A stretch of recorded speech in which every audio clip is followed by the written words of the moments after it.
Hey folks, Jono here from Natural Performance. I just want to share something that I'm observing this morning as I drive south to pick up my children. Picking up my children for the school holidays. I'm very excited about that. Back to the topic at hand is that I'm seeing a lot of nitrogen hungry pastures, or what appear to be nitrogen hungry pastures. Specifically, a lot of urine patches and paddocks. And these pastures are largely ryegrass pastures and largely dairy pastures. I just want to point something out. So most farmers would look at that thinking, right, that's a nitrogen deficiency, we better put some nitrogen on. And that's just largely how the dairy sector works. Now if we look back at that plant's life, that plant's establishment and life so far, is a lot of farms applying nitrogen from very early stages. You're talking from 2-leaf stage in a lot of cases, very small, young, sensitive plants getting soluble nitrogen, and mostly in the form of urea or sulfate of ammonia a lot of the time. But what that does is, if you take a step back and look at it from a systemic view, is that plant then has no requirement and then no desire. Plants are smart. If they don't have to do something, they won't, a bit like us. So they don't actually have to put any root systems down when they have that soluble nitrogen and phosphorus at their root base. And a lot of the time, the roots are only, this big. And quite a lot of the time, through grazing management and this continual application of soluble fertilizers, especially nitrogen, as the plant never develops its own ability to harvest those ions. Now, another side note is, I'm seeing it right now, anyway. A side note to that is that nitrogen is just hugely volatile. And when we apply nitrogen, a lot of the time it's volatilized into the atmosphere, or it's, as soon as it's in contact with water, it's highly water soluble, so it disappears through the soil profile and into the aquifers, if not out into the atmosphere. And so what we get is a very low efficiency of that nitrogen. And so when you're looking at this from a business perspective, it's not very business savvy to be applying something that you're utilizing perhaps only 10% of. And that's a serious, that's a highly debatable figure, but it's somewhere in that realm of efficiency. And what that does is it creates, like I said, the plant then has no desire or requirement to not only develop a root structure, but also to take on the support network of the mycorrhizal fungi network in the soil. And not only that, but these soluble ferts actually are detrimental to that soil life as well, like directly. And so not only does it remove the requirements for the plant to harvest its own nitrogen, but it also lowers the plant's ability to turn the sunlight into sugars to then exchange for minerals in the soil through that mycorrhizal fungi network. And so we get plants that are just highly dependent on us applying the nutrients that it needs because it can't get it itself. And I just want people to get that in their heads, like, this isn't comfortable to think about. I'm aware of that. I farmed this way for 15 years.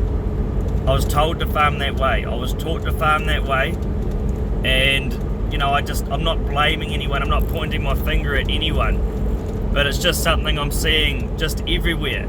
And when we look at nitrates in the water, and we look at nitrates in our milk, we've had milk rejected by China, who are one of the highest, polluters in the world, of highest users of nitrogen and the highest nitrate content in a lot of foods, and they're rejecting our product.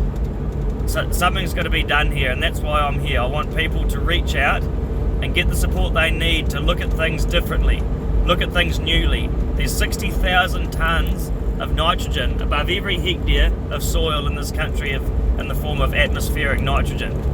We need leguminous plants, and we need nitrogen fixing bacteria present to harvest that stuff for free. And then, the synergies beneath the soil of that diversity of species of both leguminous and non-leguminous mycorrhizal relationship forming and not, is we not only get that symbiosis of different microbes in the soil through different root exudates and then different, soil building properties through different root structures and architectures, but we also have then the ability for animals to self-medicate, get that diversity of microbial activity in the gut and become more resilient to things that we traditionally treat as animal health issues, as like normal animal health issues, metabolic issues. We look at nutrient density in plants and it's very low, and so we look at the model of 18 kilograms of dry matter per cow per day to produce a decent milk docket, is that's greatly reduced because really everything's after sugar, a bit like us, everything's after carbon. When our plants aren't harvesting carbon and that cycle is abrupt, is the plants then are essentially just full of water, basically, and dare I say it, nitrates. And so we need to feed animals so much more.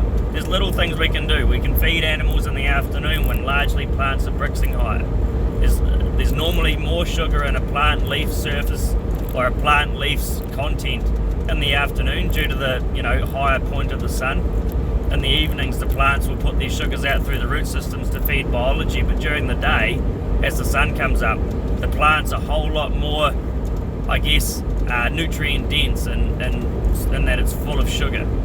And so if we just change our management practices, especially the sheep and beef guys, get into moving animals in the afternoon where sugar content in the plant is higher, and so you'll find animals sitting down a whole lot sooner.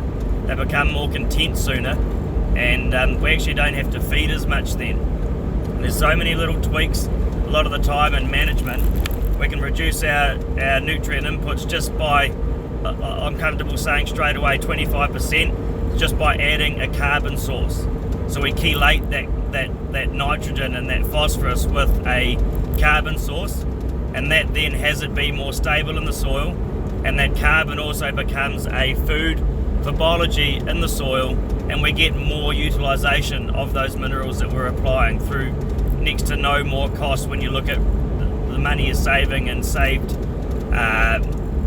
fertilizer, and just simply replacing that or a fraction of that in the form of like a humic or a humate or a fulvic acid, or sometimes we can use molasses just as a buffer to aid in the efficiency and the usability and the digestibility of these fertilizers. Little tweaks, and that's why I'm here. If people need any support in looking at their systems and little tweaks to be able to become more profitable and have nutrient dense food produced, and soon it's going to be, I believe it's going to be regulatory. And so for the ones that are keen to lead the way and not just be chasing tails and ticking boxes, I suggest you give me a call, talk to your locals, join Quorum Sense, the Facebook group, talk to me about joining Quorum Sense, the core group on WhatsApp, and we can get discussing so we can shift this dialogue of currently needing to just apply everything on top. We're looking at continuously dropping carbon levels in the soil, and we're looking at continuously rising amounts of carbon in the atmosphere. Let's do something about that. Regenerative agriculture has the highest ability to sequester carbon from the atmosphere into the soil, even higher than forestry. We know this. We can use animals as tools. There's so many things we can be doing to save money on inputs and grow more of a profitable margin. And it's great fun trying to get the system to work. I tell you what, it's one thing to be told that you've got to do this and this and this and this, and that's, to me, just depressing. That's how I farmed most of my life. Now it's like a whole lot of fun for me looking at the system as a whole and just thinking, what's missing? Where's this carbon cycle being disrupted? Where's this water cycle? We look at infiltration. Why aren't we looking at infiltration more? It's so simple to do. Let's then infiltrate more water and hold more water.